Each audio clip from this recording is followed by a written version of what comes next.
너무 귀한 찬양 감사합니다.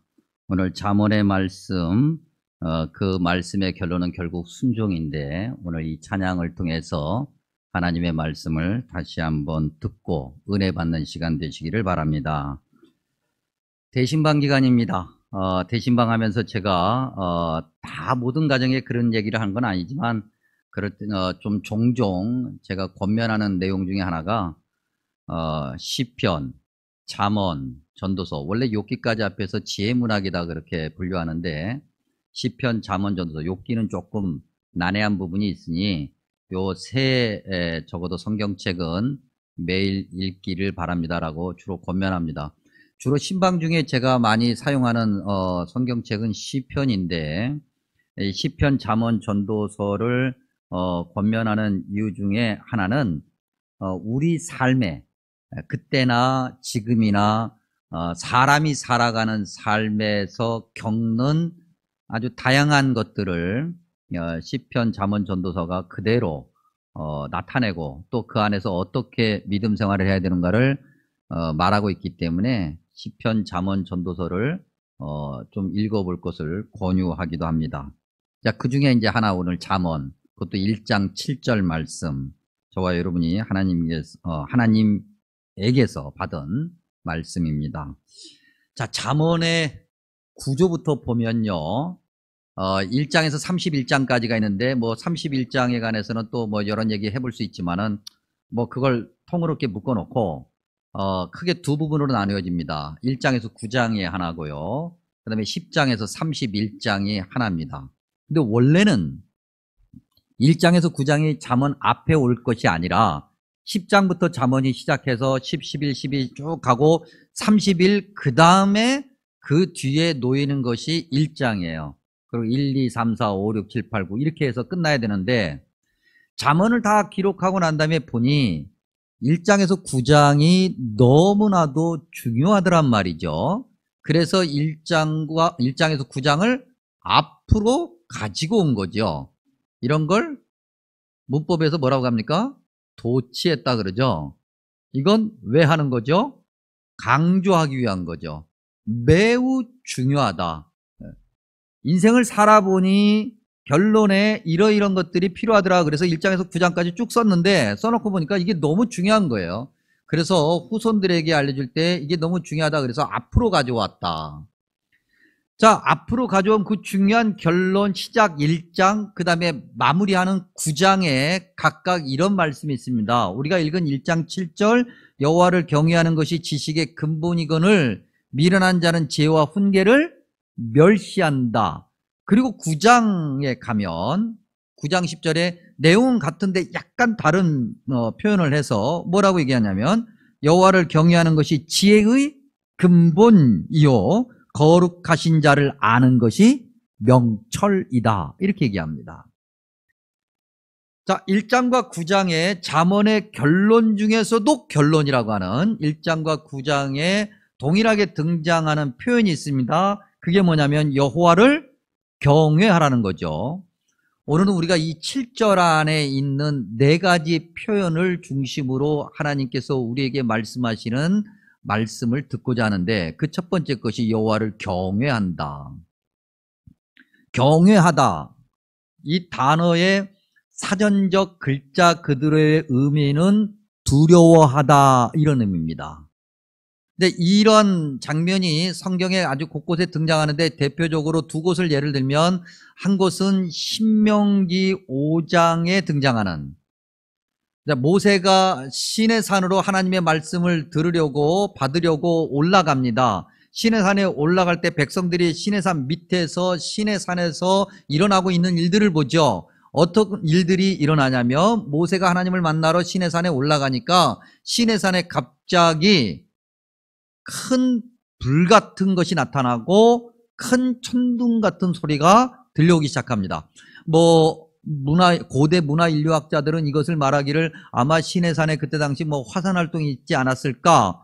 화산 활동이 있든 없든 하나님께서 천지를 창조하셨으니 하나님이 무엇을 사용하신다 한들 그건 하나님의 능력이니 우리가 그걸 따질 필요는 없고 하나님의 나타나심, 즉 신의 현현이라고 할 때 하나님은 주로 시각과 청각을 자극하여 하나님의 존재를 나타내시는데 그 존재 나타내심 중에 하나, 불. 그 불의 모습을 보고 신명기 5장 5절에 보면은 이스라엘 백성들이 산 아래에서 어떻게 했냐면 두려워했다 그랬어요. 그 다음에 이제 출애굽기 1장으로 가면 이스라엘 백성들이 애굽에서 종살이 하면서 그럼에도 굉장히 빠르게 자손이 번창하니 애굽의 황제, 당시 애굽은 이집트죠. 이집트는 당시 세계 초강국이었으니까 그 이집트의 황제인 바로, 그 바로가 명령을 내리죠. 그런데 히브리 3파, 유대인들 3파에게 이야기를 합니다. 아들 낳으면 죽여? 이렇게 명령을 해요. 그리고 그 뒤에 이런 얘기가 있겠죠. 너 안 하면 내가 너를 죽일 거야. 그런데 출애굽기 1장 17절 같은 데 보면은 21절에도 반복됩니다만 히브리 3파가 당시 사람들 눈에 지존 중에 지존이었던 황제보다도 누군가를 더 두려워했는데 그게 누구냐면 여호와 하나님이에요. 그래서 출애굽기 1장 17절 21절에 보면은 뭐라고 기록하고 있냐면 히브리 3파가 하나님 여호와 하나님을 두려워하여라고 그렇게 기록되어 있어요. 그때 그 두려워한다, 그것이 오늘 우리가 읽은 잠언 1장에 등장하는 경외하다라고 하는 것과 같은 단어입니다. 두려워한다라고 하는 것이 무서워서 공포에 질려가지고 어떻게 움츠려드는 그런 두려움이 아니라 그 어느 것보다도 하나님의 말씀을 제일 우선으로 한다라고 하는 의미죠. 그러니 여호와 하나님을 경외한다라고 하는 것은 무엇을 말하느냐면 하나님이 누구시고 그 앞에 서 있는 사람은 누구냐라고 하는 것을 정확하게 안다, 이런 의미를 내포하고 있어요. 하나님은 누구십니까, 여러분? 전능하신 창조주 하나님이시죠. 그러면 그 앞에 서 있는 사람은 누굽니까? 피조물이죠, 피조물. 사실은 아무것도 아닌 거예요. 사람들이 이야기합니다. 만물의 영장이라고. 저와 여러분이 우리가 스스로 그렇게 얘기합니다. 근데 사람이 스스로 자기 자신에게 만물의 영장이라고 얘기할 때 그 얘기를 듣는 다른 피조물들, 예를 들면 개, 닭, 소, 돼지 뭐 이런 애들이 들으면 기분이 좋을까? 인정할까? 아마 인정하지 않을지도 모르겠어요. 사람이 금방 태어나서 걸으면 얼마나 걸립니까? 걷는데 빠르면 한 8개월? 아주 기가 막힌 애들은 한 6개월 사이에 걷기도 하지만 그럴 일은 거의 없고 한 8개월에서 돌, 저희 집 큰 녀석처럼 겁 많은 녀석은 14개월 그 정도 됐을 때 그것도 달달달달달달 떨면서 걷지요. 짐승은 태어나자마자 어떻게 해요? 걸어요. 짐승이 나요, 사람이 나요? 걔네들은 걷는 것뿐만 아니라 뛰어요. 사람이 막 태어나서 그렇게 걷는 걸 뭐라고 표현하죠? 우리가 어떻게 걷는다? 아장아장 걷는다. 사실은 연약하기 그지없는 그런 존재, 사람.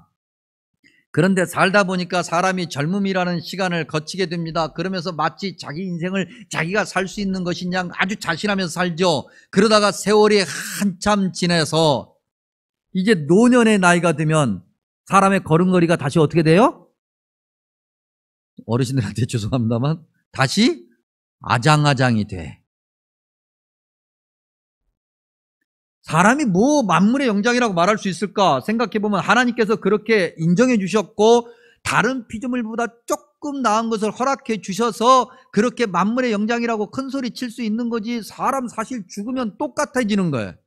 아무것도 아닌 거야. 썩어 없어지는 거야. 하나님 앞에서 하나님의 은혜가 아니면 절대 단 하루도 살 수 없는 존재가 사람인 거죠. 여호와를 경외한다?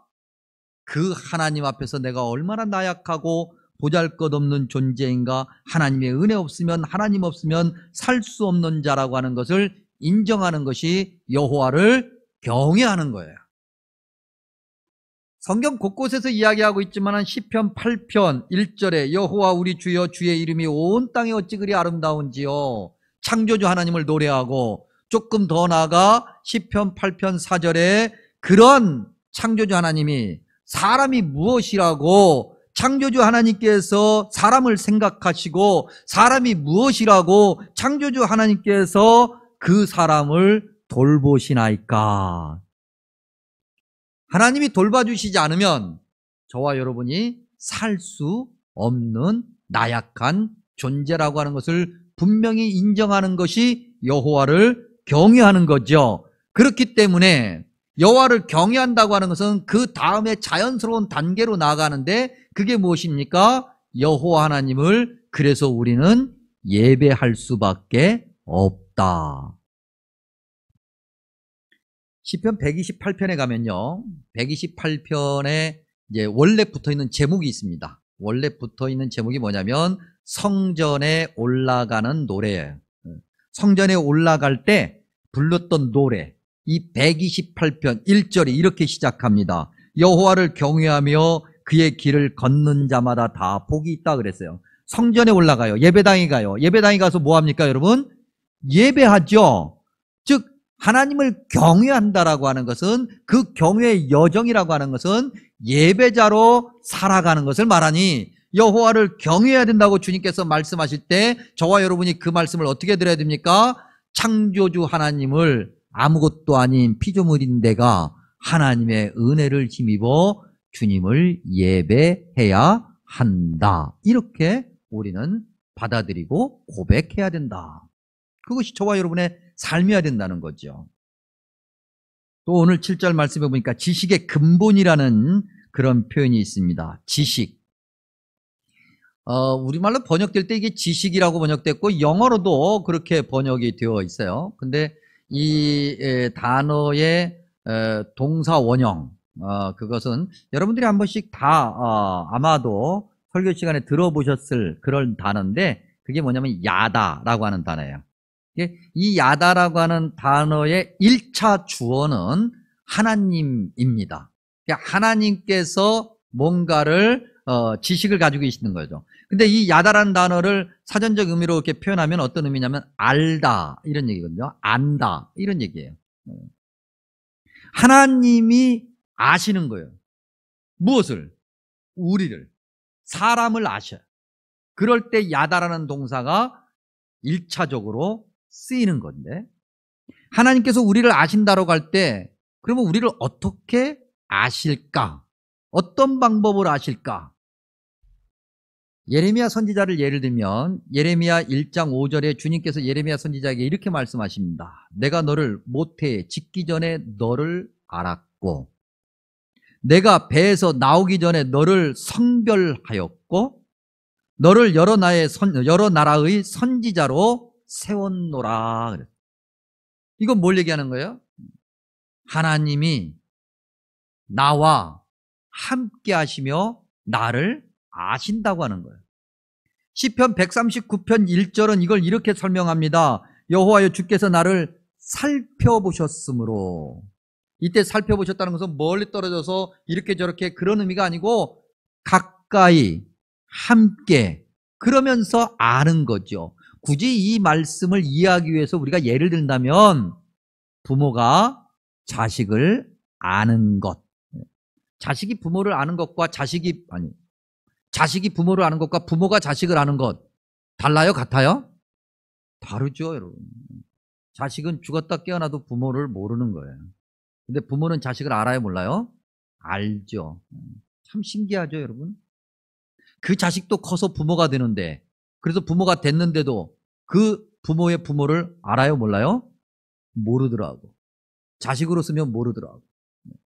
근데 그 부모 중에서 특별히 아빠들은 그런 얘기 할 자격이 없고, 엄마들이 뭐라고 이야기합니까?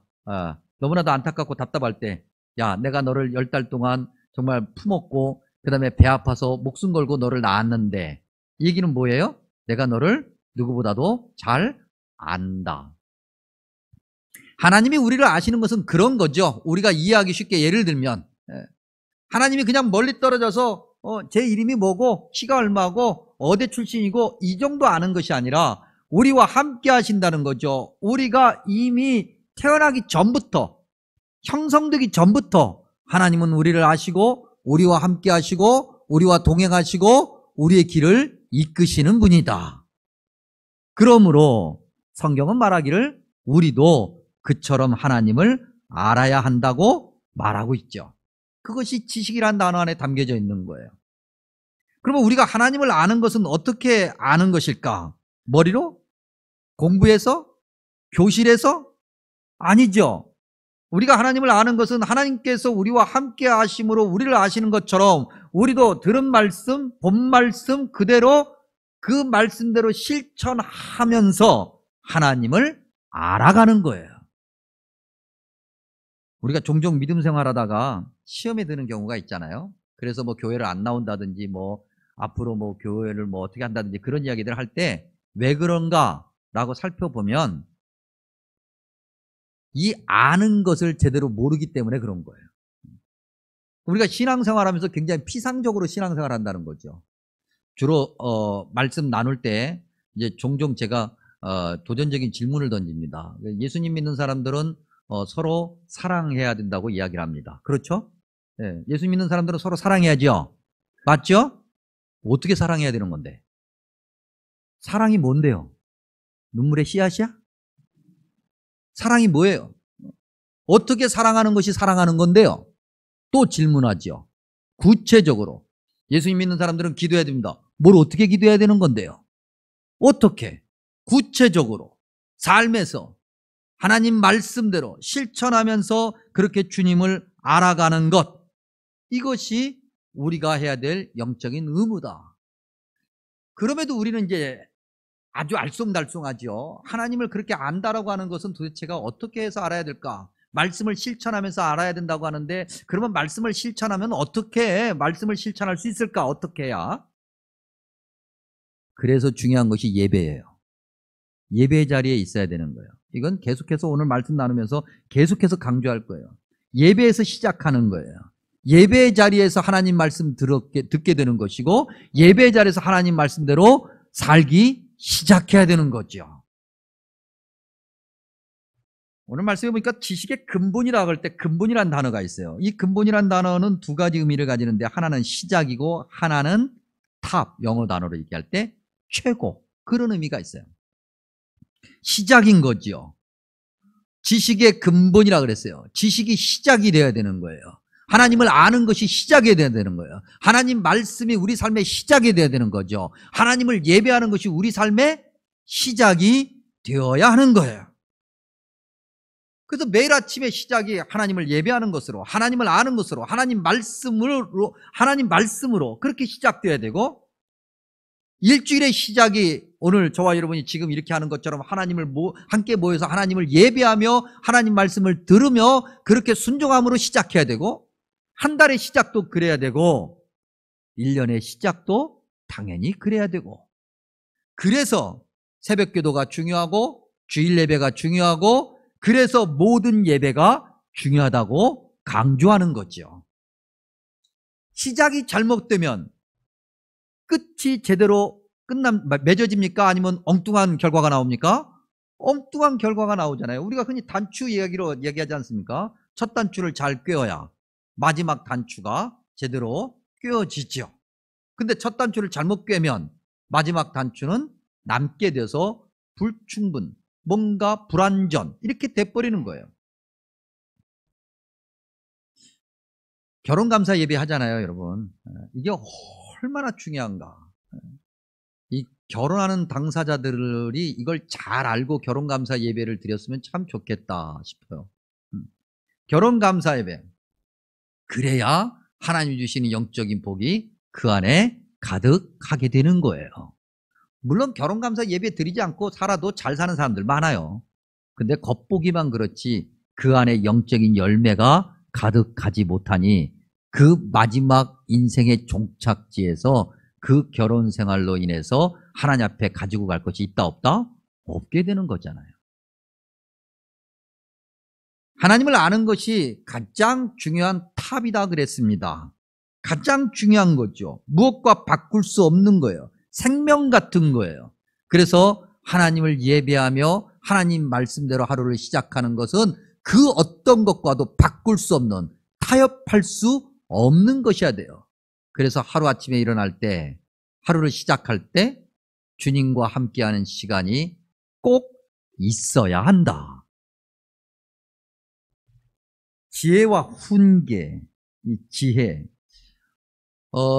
지혜라는 단어가 이제 호크마라고 하는 건데요. 호크마도 여러분이 한 번씩 들어보셨을 겁니다. 근데 이 지혜에 관해서는 뭐 고대 여러 문헌들에 참 많이 나옵니다. 동서양을 막론하고. 그런데 지혜를 의인화, 즉 사람처럼 그렇게 설명한 곳은 전문가들 말에 하면 성경이 아마 유일하지 않을까 싶은데, 잠언 8장에 가면은 지혜를 의인화해서 이야기하는데요.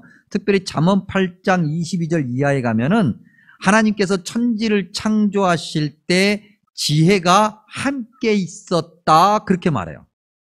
그리고 잠언 2장 6절에 가면 여호와 하나님이 그 지혜를 선물로 주셨다, 그렇게 말을 해요. 그러니 그 지혜라고 하는 것은 하나님께서 천지를 창조하실 때 사용했고 하나님과 함께 있었던 존재라고 말할 수 있어요. 어려운 얘기인데 한마디로 얘기하면 지혜는 하나님의 말씀이다, 이런 얘기예요. 태초에 하나님이 뭘로 천지를 창조하셨어요? 말씀으로 창조하셨다. 그래서 그 지혜는 하나님의 말씀이고 하나님의 입에서 나오는 것이니 곧 하나님을 대신하는 것이죠. 그래서 성경을 읽으라고 하는 거예요. 여러분, 우리가 유태인들에 대한 이야기를 잘 알고 있지 않습니까? 그들이 성경을 읽음으로 지혜를 얻었고 그렇게 후손을 가르쳤고 오늘도 여전히 세계를 움직이는 유태인들이 되었죠. 전체 인구의 2%도 안 돼요, 유태인들이.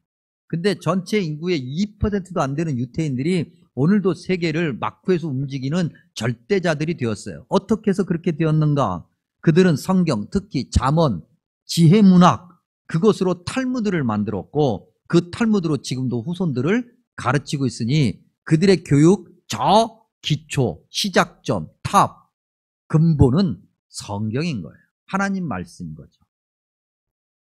그 하나님 말씀, 우리 민족 믿음의 선조들도 그랬어요. 우리의 어머니들이 그 하나님의 말씀으로 지혜를 얻었고 그 하나님 말씀에서 얻은 지혜로 자녀들을 가르쳤고 그렇게 민족의 지도자들을 길러냈고 오늘의 대한민국이 있게 된 거예요. 그러니 성경이 그 무엇보다도 중요한 거죠. 훈계다 그랬습니다. 훈계. 훈련하는 거죠. 훈련하는 거. 여러분, 아웃라이어라는 책이 있습니다. 예전에도 한번 소개해드린 적이 있는데 이 아웃라이어라고 하는 것은 영어 단어인데 그냥 그야말로 어느 한 분야에서 정점을 찍은 사람, 뭐 이런 사람들을 아웃라이어라고 얘기하죠. 우리가 예를 들어서 운동선수를 예를 들 때 오늘 대한민국의 자랑, 축구계의 아웃라이어, 대한민국의 자랑 누굽니까? 손흥민 선수. 손흥민 선수가 거기까지 가는 동안에 훈련이 있었을까요? 없었을까요? 있었죠. 지금도 있고 그 훈련은 그야말로 지독한 훈련인 거예요. 지독한 훈련이 그냥 되지 않아요. 하루하고 하루 쉬고 하루하고 하루 쉬고 그래서 되는 게 아니에요. 날마다 쉬지 않고 그래야 아웃라이어가 돼요. 영적인 훈련 말할 것도 없죠. 매일매일 하나님 말씀을 듣고 하나님 말씀대로 살려고 애쓰고 기도하고 예배하고 새벽부터 그렇게 시작해서 하루의 삶을 그렇게 채워야 되는 거예요. 열심히 훈련해야 되는 거예요. 봉사도 훈련이고 예배 참석도 훈련이고 성경을 읽는 것도 훈련이고 실천하는 것도 다 훈련인 거예요. 훈련을 게을리하면 아웃라이어가 될 수 없어요. 훈련을 게을리하면 영적으로 바로 설 수가 없어요. 훈련을 열심히 해도 영적으로 바로 설까 말까 하는데 이렇게 신앙생활 해가지고 여러분 안 됩니다. 안 돼요. 안 된다니까요.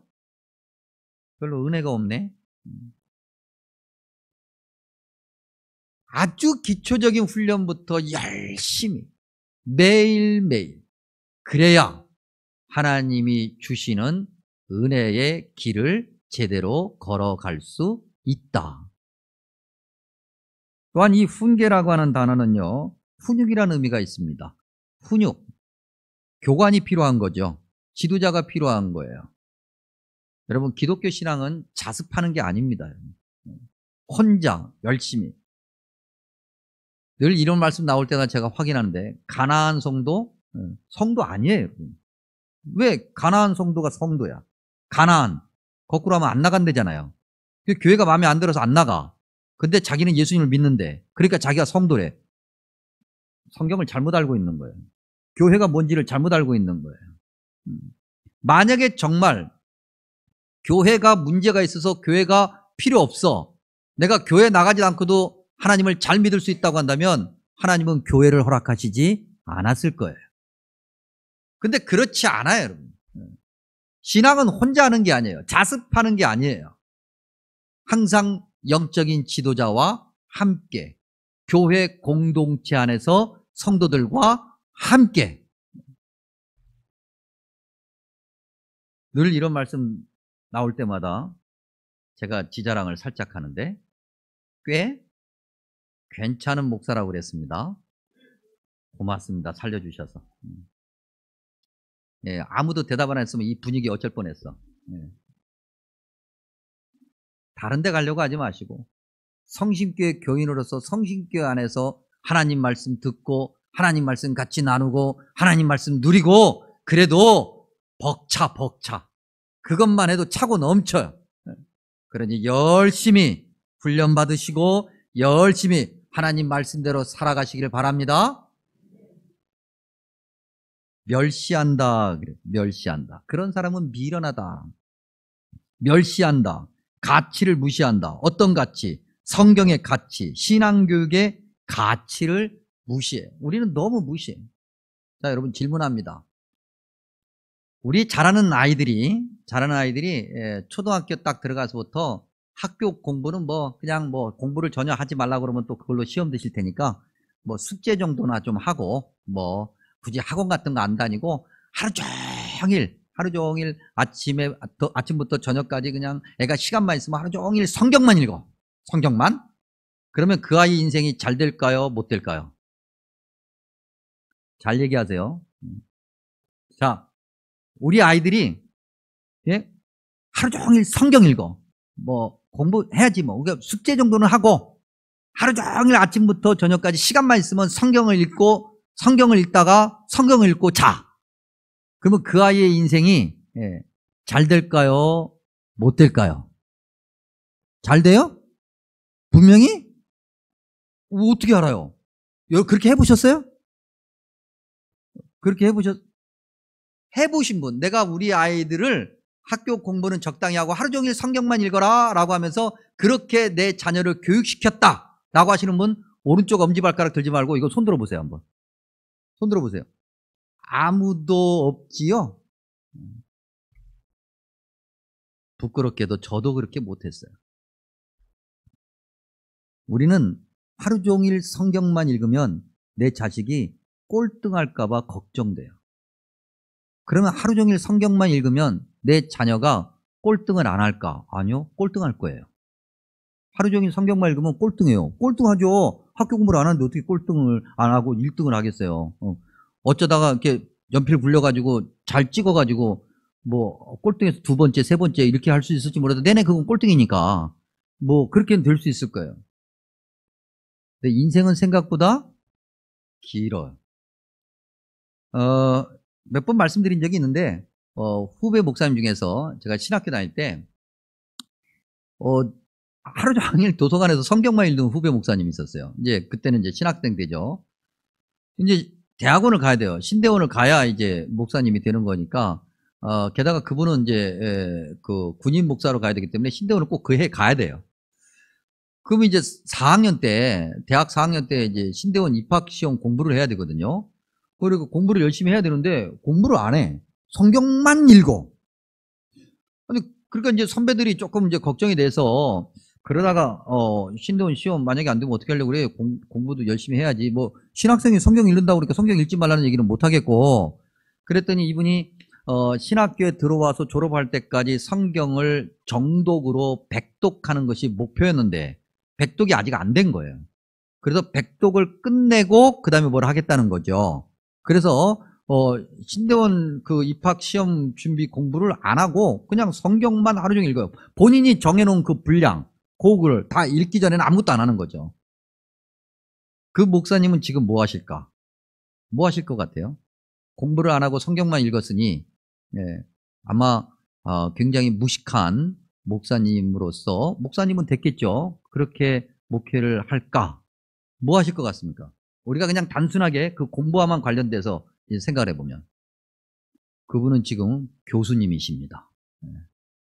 교수님은 결코 공부 안 하고는 될 수 없는 직업이죠. 그렇죠?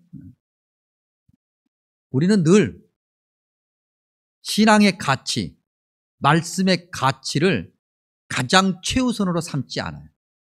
무서워하는 거예요. 두려워하는 거예요. 염려하는 거예요. 끝까지 못 가보는 거죠. 하나님 말씀대로 하나님 말씀만 붙들고 살아가면 인생에서 굉장히 손해가 날까? 손해납니다. 그러나 그 손해를 넘어 하나님께서 예배해 주신 복의 자리가 있다 없다? 있다. 근데 우리는 거기까지 가본 적이 없어요. 왜? 해보지 않았으니까. 안 해봤으니까. 신앙의 권면을 하면 꼭 그렇게 되돌아오는 질문이 있습니다. 아유, 그러다가 만약에, 이러다가 저러다가, 만약에 어디 있어요? 성경에서 약속되어 있으니 그대로 하면 된다 안 된다? 된다. 근데 우리는 그 영적인 가치를 중요하게 생각하지 못해요. 지난주 우리 청년부 헌신 예배 때 역대하 10장 말씀을 통해서 르호보암 이야기를 나눴습니다. 르호보암, 가만히 있어도 왕이 되고 가만히 있어도 모든 것이 자기 건데 결국 그는 실패한 왕이 되었죠. 왜요? 세겜이라고 하는 그 지역에 담겨있는 영적인 가치를 무시했기 때문에. 미련하다 그랬습니다. 자기가 최고라고 생각하는 거죠. 자기 생각과 계획이 지혜롭고 그렇게 무조건 자기는 자신한다 그렇게 얘기하는 거예요. 자기 의로움에 집중하는 거예요. 한없이 미련한 거죠. 아까 우리가 처음에 말씀 나눴던 것처럼 사람이 뭐라고 얼마나 대단하다고 사람이 아는 것 뭘 얼마나 안다고. 우리 주변에 안다 박사들 있잖아요. 무슨 이야기만 하면 다 알아. 그래서 이것도 얘기하고 저것도 얘기해. 그래서 뭐 얼마나 알아. 얼마나 알아요. 우리가 살다 보면 자기 전문 분야가 생겨요. 그래서 자기 전문 분야에서 자기가 남들보다 많이 아는 거예요. 그러나 완벽하게 그 전문 분야조차도 100% 완벽하게 알지는 못해요. 자기 전문 분야도 100% 모르는 그런 사람 주제에 천지를 창조하신 하나님 앞에서 내가 모든 것을 아는 것처럼 자신하며 인생을 살아간다? 교만이죠. 미련한 거예요. 우리가 여러분 그렇게 똑똑해요? 저와 여러분이 그렇게 똑똑해요? 하나님과 맞짱을 떨 만큼 그렇게 똑똑해요? 우리가 그래요, 여러분? 우리가 얼마나 똑똑한지 한번 테스트 한번 해보겠습니다. 소 새끼를 뭐라고 하죠? 송아지. 말 새끼는 빵아지. 개 새끼는 이거 요거 아닙니다. 네. 개 새끼는 뭐라고 그래요? 닭 새끼는 왜 병아리야? 달걀이지. 병아리는 좀 태어난 다음이고, 그렇죠? 조금 어려운 문제 하나 더 내겠습니다. 잘 들어보세요. 어떤 사람이 무지개를 너무 좋아한 것 같아요. 그래서 무지개 색깔로 이제 자녀들의 이름을 지었습니다. 그래서 무지개 색깔이 빨주노초 파남보죠. 그렇죠? 그래서 이제 첫 아이가 딱 태어났어요. 그래서 이제 첫 아이부터 이름을 짓는 거예요. 그래서 그 집이 이제 영인의 집인데 그 첫 아이 이름을 빨순이다 지었어요. 둘째가 태어났는데 딸이네. 주순이. 셋째 노순이. 그렇게 해서 초순이, 파순이, 남순이. 그래서 막내가 태어났어요. 막내 이름은 뭐게요? 누가 영이라고 그랬어요? 아유, 권사님만 빼고 나머지는 다 바보. 방금 얘기했잖아요. 영인의 집이라고. 그러니까 마지막은 영이가 되겠죠. 근데 우리는 일반적으로 보순이라고 얘기하고 싶어 했죠. 유머인데 우리는 잘 몰라요. 우리는 바보 같은 거예요. 이렇게 저렇게 계속해서 암시하고 이게 진리야 그러면 그게 진리인 줄 알아. 이렇게 얘기하고 이대로 가 그러면 그대로 가는 것이 올바른 길인 줄 알아요. 세상이 다 이렇게 흘러가면 그렇게 흘러가는 것이 지혜로운 길이라고 착각하며 살아요. 바보야 다. 김혜숙 권사님만 빼고. 성경 한 구절 찾아봅니다. 우리 잠언 뒤가 바로 시편입니다. 시편 111편. 시편 111편 10절에서 112편 3절까지 말씀. 오늘 말씀의 결론이라고 이야기할 수 있습니다. 하나님을 경외하고 하나님을 예배하며 하나님 말씀대로 살아가는 자들에게 어떤 약속이 주어져 있는가? 111편 10절에서 112편 3절까지의 말씀을 읽어드리면 여호와를 경외함이 지혜의 근본이라 그의 계명을 지키는 자는 다 훌륭한 지각을 가진 자이니 여호와를 찬양함이 영원히 계속되리로다. 할렐루야. 여호와를 경외하며 그의 계명을 크게 즐거워하는 자는 복이 있도다. 그의 후손이 땅에서 강성하며 정직한 자들의 후손에게 복이 있으리로다. 부와 재물이 그의 집에 있으며 그의 공의가 영구히 서 있으리로다. 아멘. 기도하겠습니다.